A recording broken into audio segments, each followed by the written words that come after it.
Velkommen tilbage i serien omkring videoproduktion, og hvor vi denne gang skal se på, hvordan kan vi lave undertekster ved hjælp af Adobe Premiere Pro. Og hvorfor lige Adobe Premiere Pro, når jeg nu har været så fokuseret på, at det skulle være gratis?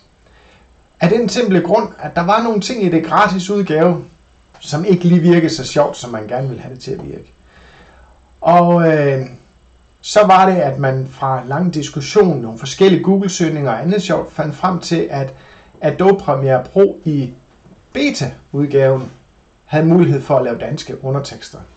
Så det er faktisk det, vi vil kaste os over.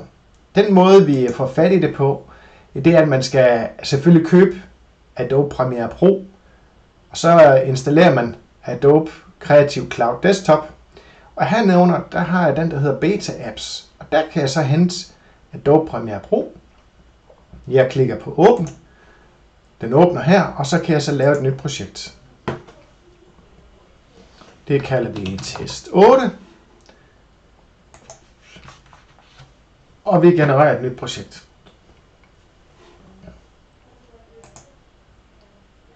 Nå. Spændende.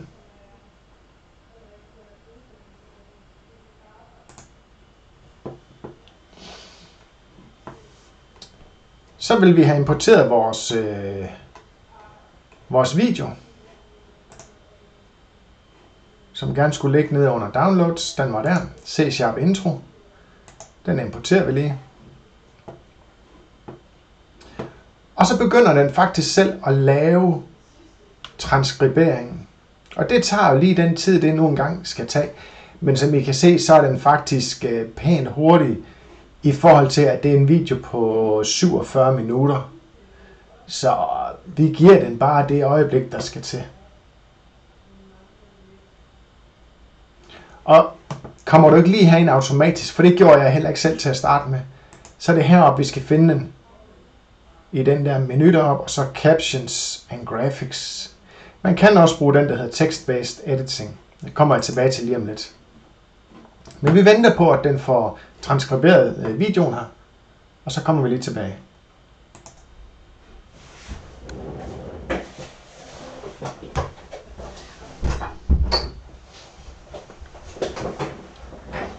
Og så er det faktisk lige før den er færdig.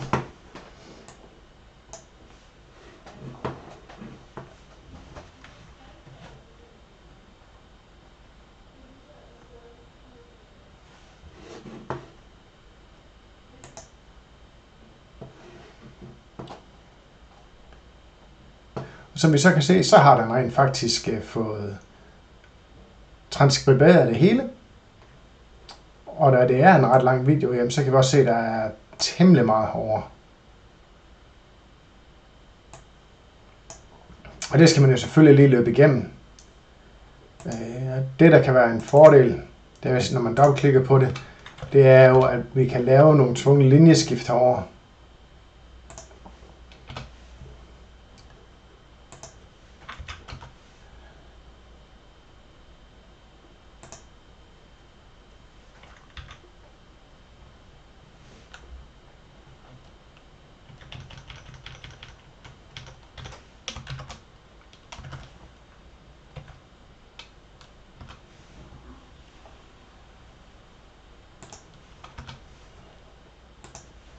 Nu har vi bare lavet nogle ganske få linjeskift.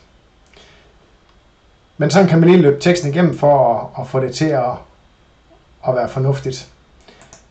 Når jeg går over under Captions, så heroppe under Captions, der har jeg mine Preferences.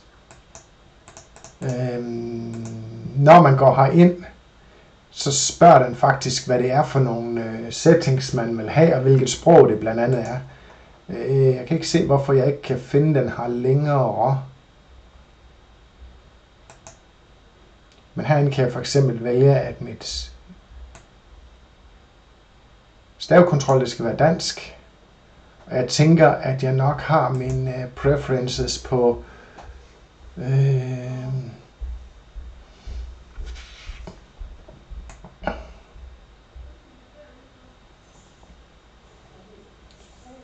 det er jo heller ikke der.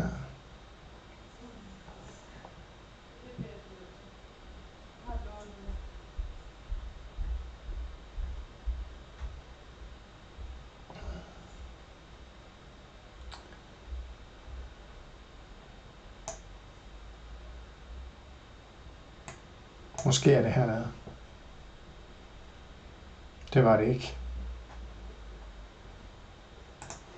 Nå, men den kommer i hvert fald selv at spørge efter, hvad det er for et sprog. Og så er det egentlig bare, at jeg siger, jamen,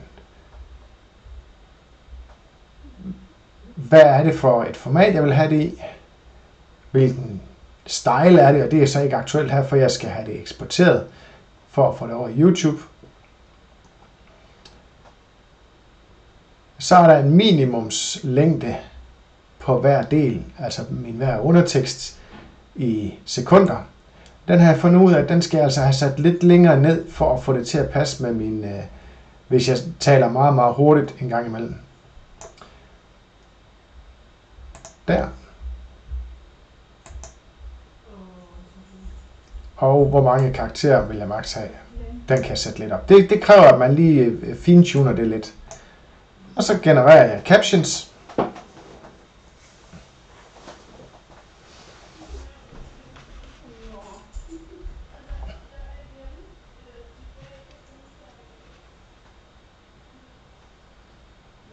Og så genererer den dem rent faktisk.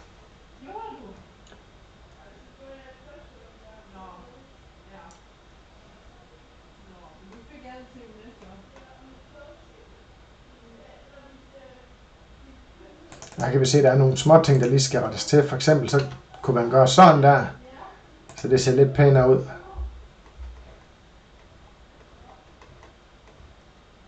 Og hvis man tænker, at det er ikke lige sådan, jeg vil have det, så går man egentlig herover under subtitles, og så siger jeg delete track, og så kan jeg vælge at gøre det igen. Og så kan jeg sige, men okay, det var måske så sådan der. Og så create igen. Sådan kan man sidde og fedte lidt rundt med det, for at få det til at se perfekt ud.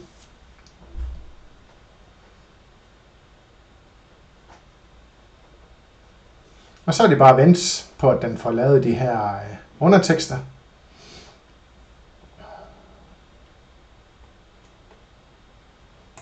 Og der er stadigvæk lige lidt, der skal rettes til. Det er små ting.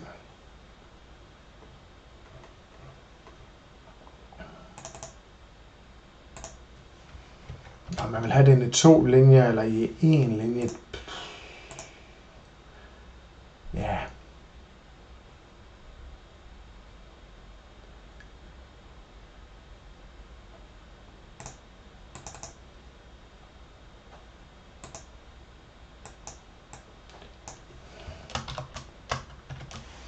Og det, der jo er genialt ved det her, det er jo, at jeg kan stille mig på gruppen herude, og så bruge min play herovre, for at lytte til, hvad det er, der bliver sagt, hvis der er noget af det, jeg er i tvivl om. Men nu er det her færdigt, så det vil jeg gerne have eksporteret til en SRT-fil, som jeg kan bruge over i YouTube.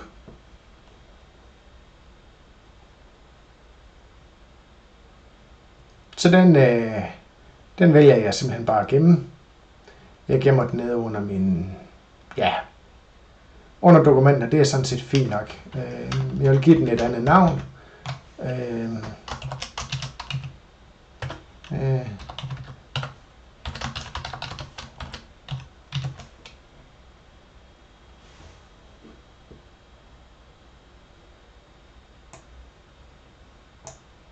Sådan.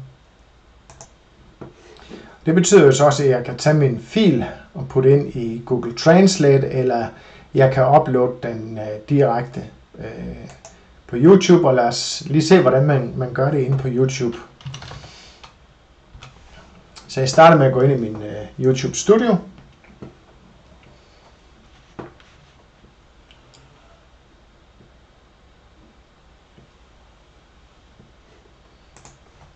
Hvis den ellers vil derinde i dag. Kommer der.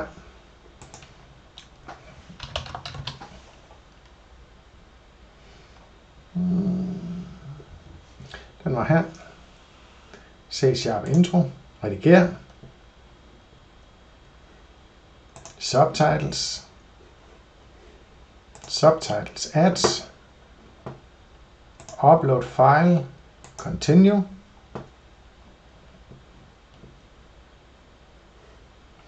Og så finder jeg min video. Der. Og der havde jeg mine undertekster. Og det står der altså lige at trykke på et øjeblik, fordi der var rigtig mange.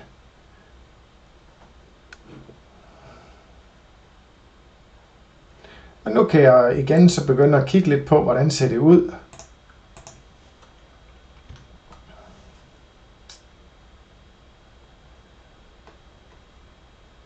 Og hvis der er brug for at rette det igennem, så kan jeg vælge at gøre det. Men det her,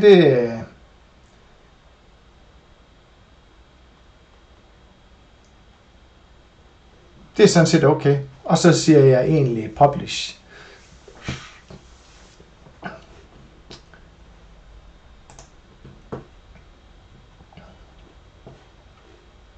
Og så kan jeg se, så er underteksterne på, og det er faktisk færdigt. Så på den måde har jeg nemt ved at sætte undertekster på en hvilken som helst video. Så jeg håber også, at du kan få noget ud af det, og på den måde blive endnu bedre klædt på til at lave forskellige undervisningsvideoer. Mange tak, fordi du så med.